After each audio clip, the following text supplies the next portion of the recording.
पंजाब, हरियाणा, उत्तर प्रदेश समेत देश के कई राज्यों में इन दिनों धान की रोपाई तेजी से चल रही है। लेकिन इस समय बिहार में किसान को सामान्य धान या बासमती नहीं बल्कि काले धान की खेती लुभा रही है। क्या है काले धान के फायदे और कैसे ये भारतीय किसानों के लिए निर्यात के जरिए कमाई का एक बड़ा जरिया बन सकती है, देखिए ये रिपोर्ट।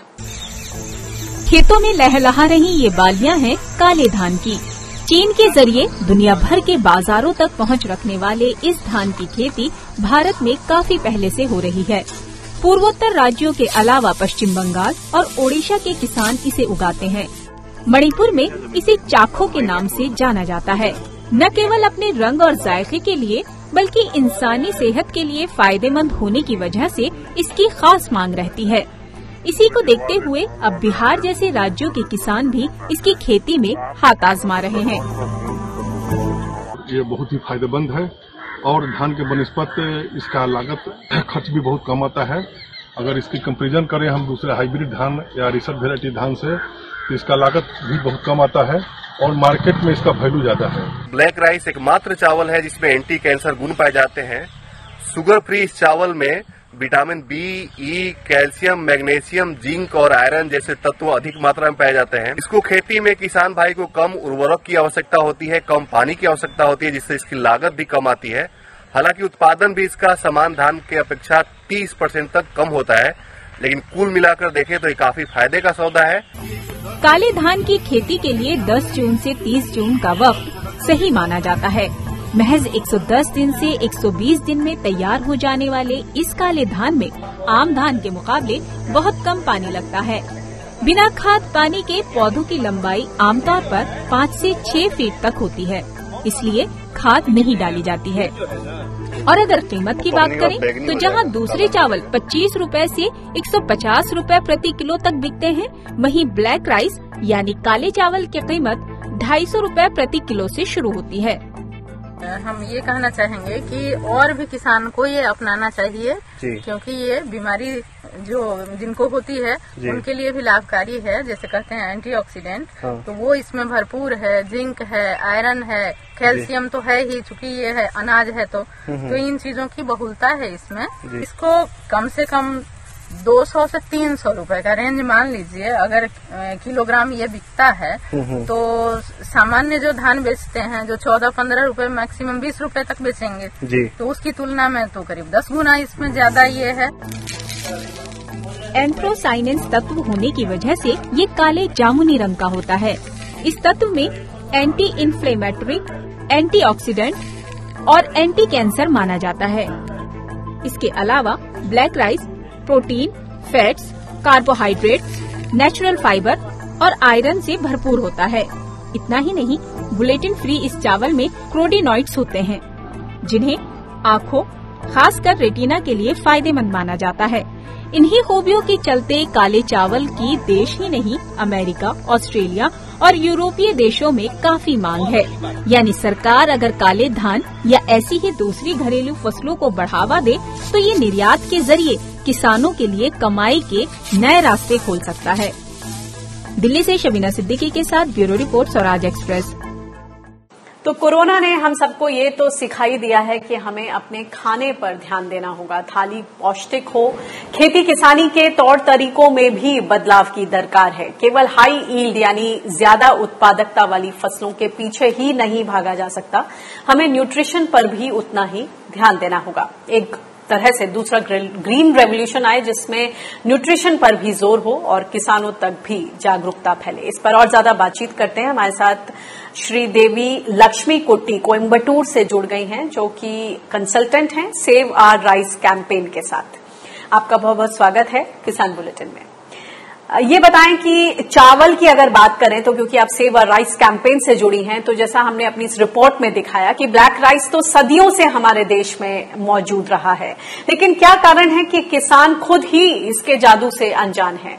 इस इतने बड़े पैमाने पर जिस तरह से खेती होनी चाहिए थी वो नहीं हो रही। आपको क्या लगता है, क्या जानकारी और जागरूकता की कमी है? आपने जैसे बोला काले चावल के बारे में कि वो किसान के लिए अच्छा है, शॉर्ट ड्यूरेशन है, सस्टेनेबल है, लेकिन हम इसको क्यों खेत में नहीं लगा रहे हैं और बासमती जैसे राइस को ही सपोर्ट कर रहे हैं। तो ये खाली ब्लैक राइस की बात नहीं है। ब्लैक राइस तो एक अच्छा सा राइस है जिसमें एंथोसायनिन्स है, बहुत ही न्यूट्रिशियस है और वेरी हाई फाइबर भी। और उसके अलावा रेड राइसेस भी है। सो हमने बहुत ही ट्रेडिशनल वैरायटीज हर रीजन में, हमारे देश के हर रीजन में ट्रेडिशनल वैरायटीज हैं जिसमें इतने खूब अच्छे प्रॉपर्टीज हैं, जो सेहत के लिए अच्छा है, जो खेत के लिए अच्छा है, जो कम पानी में उगता है, जो ड्राउट टॉलरेंट है, जो फ्लड रेसिस्टेंट है। ऐसे बहुत ही वैरायटीज हैं, तो उनको सबको हमें प्रमोट करना चाहिए क्योंकि ये हमारे हेरिटेज है। नॉट ओनली हेरिटेज, हमारी संपत्ति है ये सब।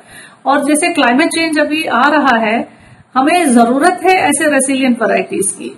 और उसके साथ हो रहे हैं जैसे कोरोना जैसे बीमारियां, where we are looking for more immunity. तो वो इम्यूनिटी हमारे ही ट्रेडिशनल फूड से, हमारे ही कुदरती धान से, हमारे ही हेरिटेज ग्रेन से हमको उपलब्ध करने की कोशिश करनी चाहिए। And I would say that we have to promote not only black rice but also all colored grains, all colored rices like the red rices, जो हम एक our country is so rich in all these grains. ऐसे में कृषि विज्ञान केंद्रों की आप क्या भूमिका देखती हैं? इतनी हेल्दी मेडिसिनल क्रॉप है ये, कम समय में 110 दिन में तैयार हो जाती है, रेजिलिएंट है, इसकी हाइट की वजह से ये बाढ़ग्रस्त एरियाज में भी अच्छी तरह से मैनेज कर सकता है काला चावल, भाव भी अच्छा मिलता है।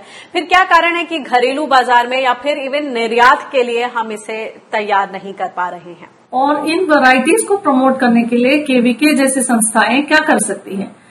तो ये ग्रीन रेवोल्यूशन माइंडसेट से जब हमने बोला कि इम्प्रूव्ड वैरायटीज चाहिए, हाई यील्डिंग वैरायटीज चाहिए, उससे हमें बाहर आना चाहिए।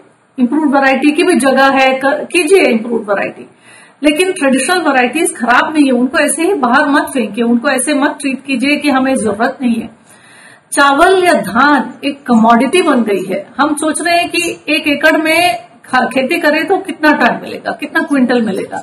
हम नहीं सोच रहे हैं कि यही चीज हम खा रहे हैं। और ये जो है फूड सिक्योरिटी का एक फूड सिक्योरिटी के लिए भी नहीं, हमारी न्यूट्रिशनल सिक्योरिटी का भी रीजन है। हमें चाहिए चावल न्यूट्रिशनल सिक्योरिटी के लिए। और दूसरी एक बात है अनिका, देखो बहुत सारे ट्रेडिशनल वैरायटीज जो हैं ऑर्गेनिक फार्मिंग में बहुत अच्छा करती हैं, उनका यील्ड जो है बहुत अच्छा होता है, उन्हें कोई केमिकल की इनपुट की जरूरत नहीं होती है। तो इसके साथ हमारा विन विन सिचुएशन हो गया। एक तरफ से हम अच्छे से ट्रेडिशनल धान को या कुदरती धान को उगा सकते हैं और दूसरी तरफ से वो ऑर्गेनिकली कुदरती तरीके से उगा सकते हैं बिना केमिकल्स के। तो हम अपने एनवायरनमेंट को भी प्योर रख सकते हैं और अपने हेल्थ को भी। और इसके लिए हमें सपोर्ट करना चाहिए अपने फार्मर्स को, अपने किसानों को ये धान करने के लिए। और हमारे एस्टैब्लिशमेंट को, एग्रीकल्चर एस्टैब्लिशमेंट को इनके सीड्स और उनके ऊपर उनके सपोर्ट बहुत ही करने की जरूरत।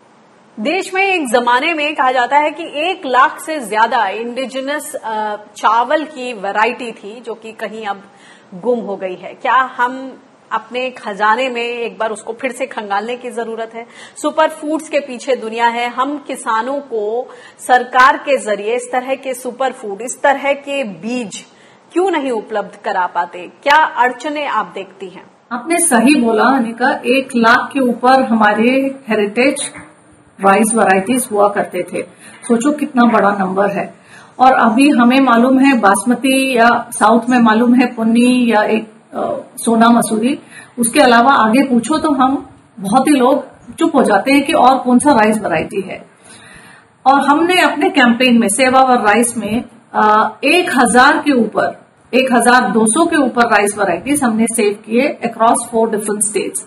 वो तो एक टिप ऑफ द आइसबर्ग बोलते हैं ना, बहुत ही एक ऊपर से हुआ है। इसके बहुत बहुत ज्यादा वैरायटीज हमारे पास अवेलेबल है, लेकिन इनको रिवाइव करना बहुत ही क्या बोलते हैं कमिटमेंट चाहिए। उसके लिए कमिटमेंट चाहिए इंस्टीट्यूशंस की, गवर्नमेंट की।